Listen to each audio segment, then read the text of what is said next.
On this episode of China Uncensored, Apple going bad in China. Hi, welcome to China Uncensored. I'm your host, Chris Chappell. You know, the great thing about when our heroes die is that after the fact, we can fantasize about what they would do in difficult situations without ever having to be disappointed by what they actually would have done.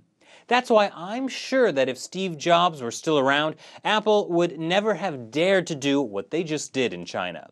You see, the Chinese regime doesn't like Chinese people to have free access to the internet.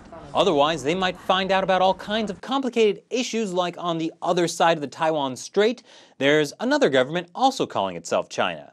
Or that it wasn't students firing on soldiers at Tiananmen. Fortunately, there's an app for that.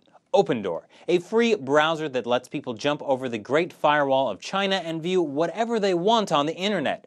Apple's contribution to freedom in China has people jumping for joy. But not so fast, guys. Before you get too excited, Apple apparently made the decision to remove it from its Chinese App Store in July with no notice or explanation. OpenDoor developers realized something was wrong when their daily download rate from China, which averaged about 2,000 a day, suddenly dropped to none a day.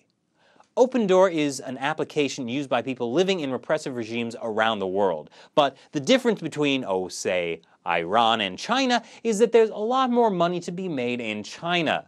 And ever since a CCTV attack on Apple back in March criticizing the company for unfairly treating Chinese customers, that was pretty baseless, Apple's been pretty eager to bend over backwards and keep CCTV's boss, i.e. the Communist Party, happy.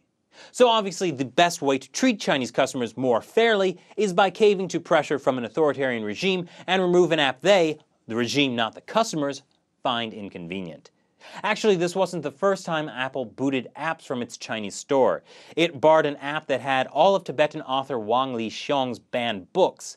Apple also banned NTD's very own mobile app that allowed people to see in China our program. Thanks, guys. So after over a month of no explanations, the OpenDoor developers finally pushed Apple into giving them a reason why it was removed. It includes content that is illegal in China. Yes, they're saying a web browser has illegal content.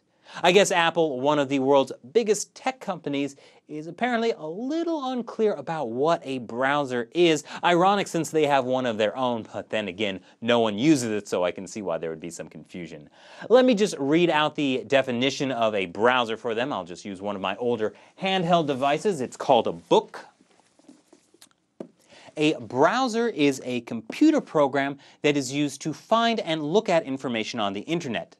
A browser does not have content, so it cannot have illegal content.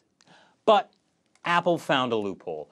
OpenDoor circumvents the firewall by sending internet pages to users through its own servers. This avoids using the user's ISP, which is usually what's used to block content. So technically, Apple can say that these servers contain content that would be deemed illegal by the Chinese government, and since all app developers have to comply with all legal requirements in any location where they are made available to users, Apple can technically claim that it had every right to remove OpenDoor from its China store. Good job, guys, must be proud. Proud enough to do it without notifying its developers while refusing to answer any questions media might have about it. So what is really happening here is just another example of corporate greed trumping corporate responsibility.